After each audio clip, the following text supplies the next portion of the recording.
اعوذ باللہ من الشیطان الرجیم بسم اللہ الرحمن الرحیم۔ نماز کی فضیلت کے متعلق سیدنا ابو ہریرہ رضی اللہ تعالیٰ عنہ روایت کرتے ہیں کہ رسول اللہ صلی اللہ علیہ وسلم نے فرمایا، 5 نمازیں ان گناہوں کو جو ان نمازوں کے درمیان ہوئے مٹا دیتی ہیں، اور اسی طرح ایک جمعہ دوسرے جمعہ تک کے گناہوں کو مٹا دیتا ہے، جبکہ کبیرہ گناہوں سے اجتناب کیا گیا ہو۔ مثلاً فجر کی نماز کے بعد جب ظہر پڑھیں گے تو دونوں نمازوں کے درمیانی عرصے میں جو گناہ لغزشیں اور خطائیں ہو چکی ہوں گی، اللہ تعالیٰ انہیں بخش دے گا۔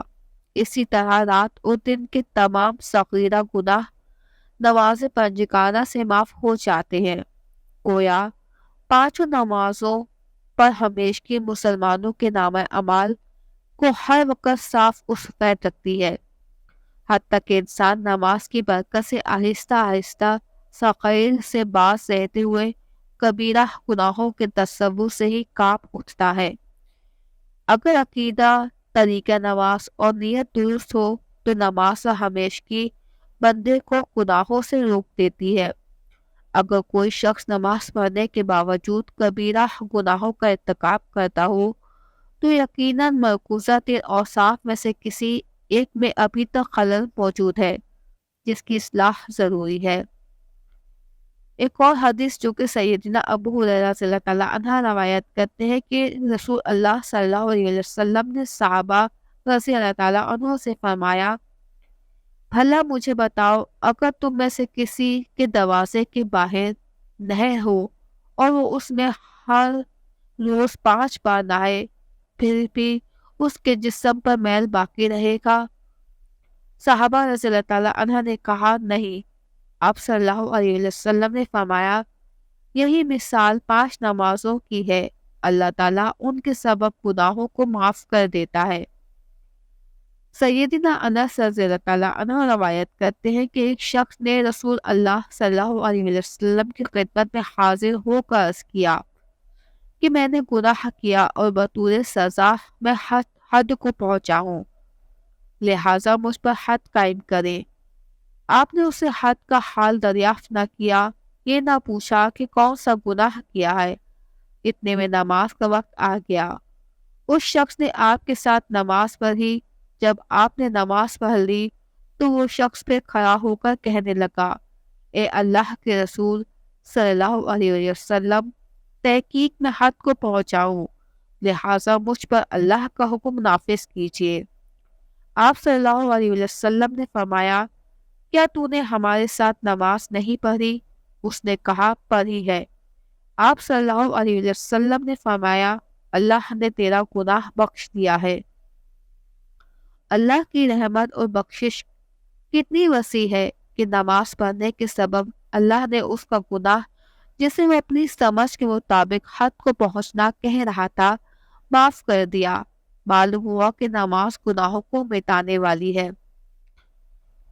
سیدنا ابن عمر رضی اللہ تعالیٰ عنہ سے روایت ہے کہ رسول اللہ صلی اللہ علیہ وسلم نے فرمایا، بندہ جب نماز پڑھنے کے لیے کھڑا ہوتا ہے تو اس کے گناہ اس کے سر اور کندھوں پر آ جاتے ہیں، پھر جب وہ رکوع یا سجدہ کرتا ہے تو یہ گناہ ساقط یعنی معاف ہو جاتے ہیں۔ ایک اور حدیث میں ہے کہ رسول اللہ صلی اللہ علیہ وسلم نے فرمایا، اللہ تعالیٰ نے 5 نمازیں فرض کی ہیں، جس نے ان کے لیے اچھا وضو کیا، انہیں وقت پر ادا کیا، انہیں خشوع کے ساتھ پڑھا اور ان کا رکوع پورا کیا، تو اس نمازی کے لیے اللہ کا عہد ہے کہ وہ اسے بخش دے گا، اور جس نے ایسا نہ کیا اس کے لیے اللہ کا عہد نہیں ہے، چاہے وہ اسے بخش دے اور چاہے تو اسے عذاب دے۔ ایک اور حدیث میں ہے کہ رسول اللہ صلی اللہ علیہ وسلم نے فرمایا، جو شخص آفتاب کے طلوع اور غروب سے پہلے فجر اور عصر کی نماز پڑھے گا، وہ شخص ہرگز آگ میں داخل نہیں ہوگا۔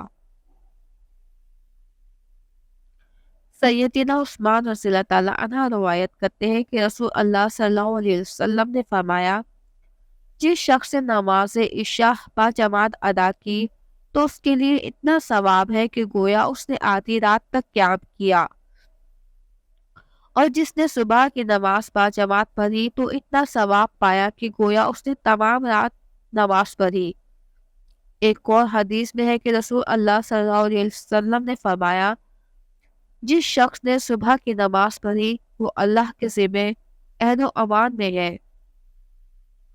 سیدنا ابو ہریرہ رضی اللہ تعالیٰ عنہ روایت کرتے ہیں کہ رسول اللہ صلی اللہ علیہ وسلم نے فرمایا، تمہارے پاس فرشتے رات اور دن کو باری باری آتے ہیں۔ وہ آنے اور جانے والے فرشتے نماز فجر اور نماز عصر میں جمع ہوتے ہیں۔ جو فرشتے رات کو تمہارے پاس رہے وہ آسمان پر جاتے ہیں تو ان کا رب ان سے پوچھتا ہے، حالانکہ وہ اپنے بندوں کا حال خوب جانتا ہے، تم نے میرے بندوں کو کس حال میں چھوڑا؟ وہ کہتے ہیں، ہم نے انہیں اس حال میں چھوڑا کہ وہ نماز پڑھ رہے تھے، اور ہم ان کے پاس اس حال میں گئے کہ وہ نماز پڑھ رہے تھے۔ ایک اور حدیث جو کہ سیدنا ابو ہریرہ صلی اللہ تعالیٰ عنہ سے روایت ہے کہ رسول اللہ صلی اللہ علیہ وسلم نے فرمایا، منافقوں پر فجر اور عشاء سے زیادہ بھاری کوئی نماز نہیں۔